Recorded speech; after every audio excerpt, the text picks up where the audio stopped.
রাজ্যভিত্তিক অটল কবিতা ও সাহিত্য উৎসব উপলক্ষে মঙ্গলবার দুপুরবেলা কৈলাসহরে একটি বর্ণাঢ্য শোভাযাত্রা অনুষ্ঠিত হয়। উক্ত শোভাযাত্রাটি কৈলাসহর ঊনকোটি কলাক্ষেত্রের সামনে থেকে শুরু হয়ে শহরের বিভিন্ন রাজপথ পরিক্রমা করে পুনরায় ঊনকোটি কলাক্ষেত্রের সামনে এসে মিলিত হয়।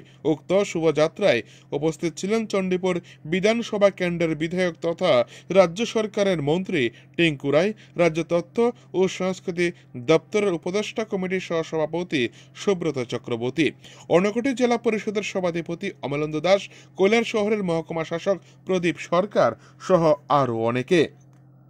এদিন এ শোভাযাত্রায় বিভিন্ন বিদ্যালয়ের ছাত্রছাত্রীরা অংশগ্রহণ করে 2 দিন ব্যাপী এই অনুষ্ঠানটি অনুষ্ঠিত হবে ঊনকোটি কলাক্ষেত্রে।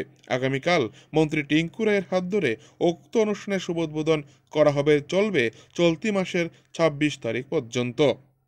কৈলাসহর থেকে নিজস্ব প্রতিনিধি রিপোর্ট, টিভি 100 বাংলা।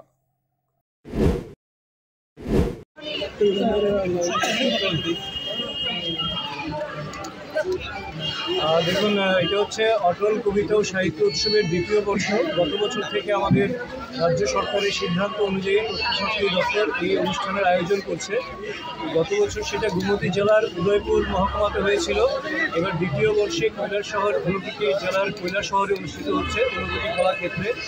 তো প্রত্যাশিতভাবেই এইটাকে নিয়ে আমরা গতবার যেমন আমাদের একটা অদ্ভুত একটা উপলব্ধি হয়েছিল, ব্যাপক অংশের মানুষ, সমাজের সব স্তরের মানুষ, শিক্ষিত মানুষ, শুভবুদ্ধি সম্পন্ন সংস্কৃতিবান মানুষ যারা প্রত্যেকে স্বতঃস্ফূর্তভাবে অংশগ্রহণ করেছিল গতবার, এবং এবারও ঠিক গতবারের মতনই ব্যাপক উৎসাহ উদ্দীপনার সঙ্গে কৈলাসহরের বিভিন্ন স্কুল থেকে শুরু করে সাংস্কৃতিক প্রতিষ্ঠান থেকে শুরু করে শুভবুদ্ধি সম্পন্ন মানুষ সবাই অংশগ্রহণ করছেন। আজকে তার শোভাযাত্রা হলো, বর্ণাঢ্য শোভাযাত্রা, সেটা আমরা দেখলাম। আগামীকাল এই অনুষ্ঠানে আমাদের মধ্যে উদ্বোধক হিসেবে মাননীয় মন্ত্রী টিঙ্কু রায় মহোদয় থাকবেন।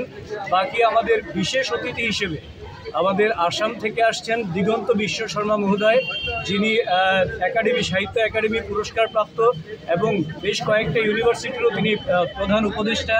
সঙ্গে আমাদের ত্রিপুরা রাজ্যের গর্ব এস গম্বিনী, তিনিও সাহিত্য একাডেমি পুরস্কার প্রাপ্ত, তিনিও থাকবেন। এবং অরুণাচল থেকে, আসাম থেকে, পশ্চিমবাংলা থেকে কবি সাহিত্যিকরা আসছেন এবং ত্রিপুরার কবি সাহিত্যিকরা তো আছেন। তো আমরা সব মিলে আমরা আশা করছি যে গতবার যেমন একটা বিশাল সফলতার মাত্রা আমরা পৌঁছেছিলাম, সেই মাত্রার থেকে আরও অনেক বেশি মাত্রায় এবারের এই আয়োজন সফল হবে। তার জন্য কৈলাসহরের সর্বতোভাবে সব মানুষ এখানে ওতপ্রোতভাবে জড়িয়ে আছেন এবং সাহায্য করছেন, অংশগ্রহণ করছেন।